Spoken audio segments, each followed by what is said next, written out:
আপনারা কি কেউ এইভাবে কাজলকে লিপ লাইনার হিসেবে ইউজ করেছেন? ওয়েল, আমি ইদানিং এই হ্যাকটা ট্রাই করছি আর বিষয়টা আমার কাছে ভালোই লাগছে। লিপস্টিক দেওয়ার পর বেশ সুন্দরই লাগে এইভাবে ইউজ করলে। এনিওয়েজ, এই যে আমি যে লিপ বামটা আজকে ইউজ করছি, এটা কিন্তু আমি গত 1 সপ্তাহ যাবত ইউজ করছি।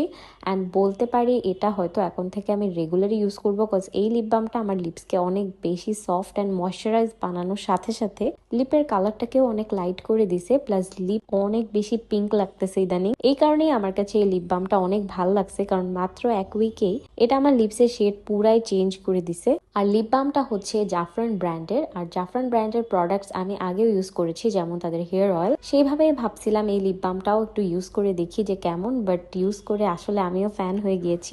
এবারেও শুনেছিলাম এই লিপ বামটা হাতে বা অন্যান্য পার্টসেও ইউজ করা যাবে, অ্যাজ এটাতে ডার্ক স্পট রিমুভিং প্রপার্টিস আছে। সো আমি এটা হাইলি রেকমেন্ড করবো, আপনারা চাইলে ইউজ করে দেখতে পারেন। আমি শিওর 1 সপ্তাহ ইউজ করার পর আপনারাও ফ্যান হয়ে যাবেন। আর এই লিপ বামটা মোটামুটি এখন বাংলাদেশের সব কসমেটিক শপ বা অনলাইন শপে পাওয়া যায়, আর দাম নেয় মাত্র 270 টাকা করে। আর আমার পোস্টে দেখানো জাফরান লিপ বামের বক্সের ডিজাইনের সাথে দোকানে বা অনলাইনে পেজ থেকে বিক্রিত প্রোডাক্টের সাথে মিলিয়ে নিবেন। এতে করে আপনি নিশ্চিত হতে পারবেন যে আপনি কি আসল লিপ বামই কিনছেন কিনা। জাফরান লিপ বামের বক্সে চিতাবাগের মতো একটা ঝলমলে হলোগ্রাফিক থাকে, এটি লাইটের নিচে সামান্য নাড়াচাড়া করলে একটা গ্লোয়িং ইফেক্ট দেয়। আসল জাফরান লিপ বাম বা জাফরান ব্র্যান্ডের অন্য কোনো প্রোডাক্ট আসল কিনা তা চিনে কিনতে অসুবিধা হলে ব্র্যান্ডের অফিসিয়াল কাস্টমার কেয়ার হেল্পলাইনেও কন্ট্যাক্ট করতে পারবেন। তাদের নাম্বার আমি স্ক্রিনে দিয়ে দিচ্ছি, বা হোয়াটসঅ্যাপের মাধ্যমে আপনি যে প্রোডাক্ট কিনতে চাচ্ছেন তার একটি ছবি পাঠালেও আপনার পাঠানো ছবি দেখে তাদের কাস্টমার কেয়ার প্রতিনিধি জানিয়ে দিবে যে আপনি যে প্রোডাক্টটা কিনছেন সেটা কি আসল নাকি নকল।